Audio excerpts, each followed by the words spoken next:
Hey guys, what's up?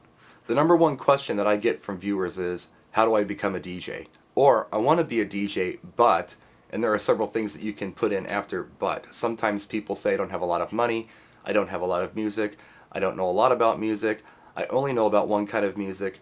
There's all kinds of different ways that people word this question and look to me for answers. So I thought a video was probably appropriate. Now please keep in mind that the things that I say or express in this video are only my opinions and nothing more. Somebody else will have a completely different answer for you or set of answers for you. These are only my opinions or takes on the subject. So the first thing we should probably ask ourselves is what is a DJ? Now you'll get a multitude of answers to this question depending on who you ask. I think that a DJ is anyone who does anything artistic with pre-recorded music. But having said that, like the guy on talk radio is actually considered a DJ. That's his job title. So there are a lot of different people who identify with the title of DJ. There's no set in stone definition of this, I don't believe, but that's how I feel that maybe it should be broken down. Anyone who does anything artistic with pre-recorded music is a DJ, whether it be professional or as a hobby. So now let's talk about why. Now when I was a little kid in class, if the teacher would ask, what do you want to be when you grow up? A lot of the kids would raise their hands and say, I want to be a fireman. And I don't know if it was the red truck or the pole that the firefighters would slide down that attracted children to this job. It was probably the pole, because that's pretty cool. But as you get older and you start to realize that becoming a firefighter is not the easiest thing in the world. This is a highly skilled profession, and it takes a very special kind of person to be a firefighter. Now, I'm not suggesting that DJing is like firefighting. What I am maybe thinking is maybe kids are looking at DJing the same way. They're seeing a DJ at their school dance, or they're seeing a DJ on TV and saying, hey, I want to be like that when I grow up. That's great. You're supposed to have role models, you're supposed to be inspired, but you need to ask yourself some questions before you start pursuing this. There are certain skills and aptitudes involved, and here are just some basic ones. Are you good with people? Do people like you? Do you inspire people? Are you a leader? Do you know a lot about music? Do you know about a lot of different kinds of music? Those are just a few of the questions that you need to honestly ask yourself before you try to jump into something like this. And there are no right or wrong answers. You just need to figure out who you are. And maybe there are some skills or aptitudes that I just mentioned that you need to work on before you decide to jump out and be a DJ. Now, a lot of people, a lot of kids especially, their big concern is gear. And I wanted to throw this out there. You know, I started DJing when I was 13, professionally, mind you. I was getting paid for it. I was doing it at the skating rink. And I moved on to mobiles, and I moved on to clubs, and I didn't really own any gear until I was about, I don't know, 23 years old.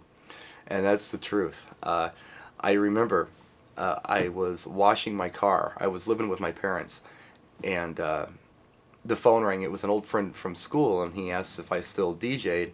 And I said, yeah, but I don't do mobile DJing anymore. I don't work for a company, so I can't do your party.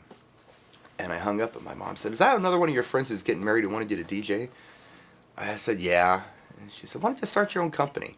I'll help you out. So she loaned me $1,700 to start my DJ company, and that's when I bought gear. Now, I had some junky turntables that I had gotten a hold of and an old Radio Shack mixing board secondhand. I probably got when I was, I don't know, 19 or 20.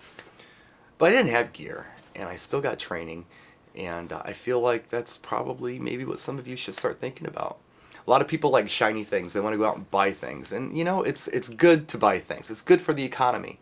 But the thing is that if you're really serious about doing this, you need to start thinking about looking for mentors, and not just us YouTube guys. You need to start thinking about maybe making some phone calls to DJ companies and seeing if they need any help.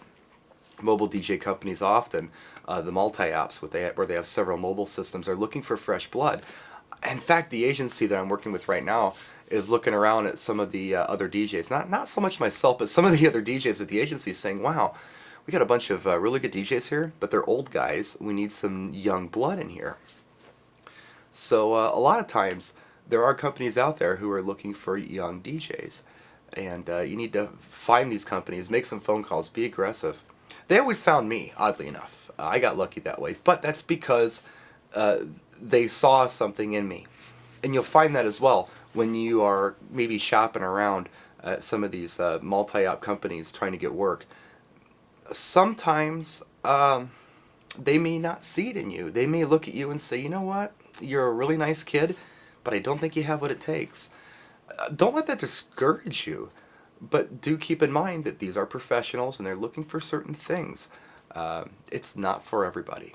Now, the great news is that if one of these DJ companies sees something in you and takes you on as an assistant, you're going to learn things that you wouldn't have learned anywhere else. You're going to watch a professional DJ read a crowd, inspire a crowd. You're going to learn about different types of music. You're going to learn about different types of gear.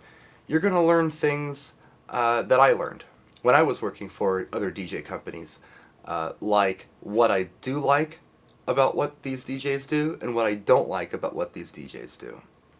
It's called coming into your own, but what's really interesting is to sample what different DJs are doing by working as an assistant to them, to incorporate some of those elements into what you do and actually discard others. But that's the best way I feel like a person could go about becoming a DJ, is to definitely learn on the job. Now, before I wrap this video, I want to throw some things out there on a personal level that one probably should take into consideration before choosing this particular career path. There are a lot of things that a lot of people don't realize getting into this.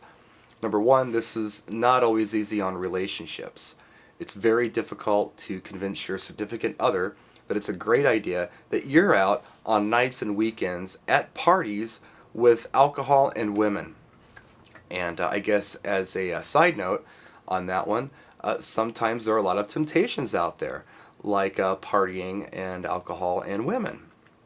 It takes a special kind of person to resist those temptations, to keep a healthy relationship at home.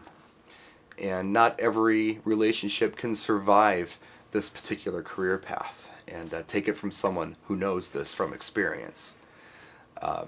Another thing you may want to take into consideration is that the hours can be tough. I'm personally a nocturnal guy. I love the nighttime. I don't really like the sunlight unless I'm in somewhere tropical, then I can deal with it. But I always wear sunglasses during the day. You see me wear them. I prefer the nighttime. But the problem is the rest of the world is usually up during the day, and they still don't get it. I'll give you an example. I start Evolve, like let's say at 9 o'clock. I end at 2. I'm home by 3. And when I get home, just like anybody else coming home from work, I don't go to bed right away. I eat something, I watch the news, I check my emails, I chill out for a while, then I go to bed. But the rest of the world feels like that they can start calling me at 9 o'clock because everybody else is up, why aren't you? My agency even does this. The people who book me at Evolve call me at 9 a.m. damn near religiously every day. And if I turn the phone off, they get pissy with me. "Why didn't you answer the phone?" It's like, well, because I worked all night. Your family may expect you to get up early. If you gig, let's say, for instance, on a Saturday night, and your kids are off school on Sunday and your wife's off work on Sunday, they may want you to get up and go to the zoo at 8 o'clock in the morning. And that ain't always easy. It's not always easy. So just a few things for you to think about, a few ideas and thoughts about becoming a DJ. If you like this video, I'll expand and I'll do more. Until then, practice and enjoy.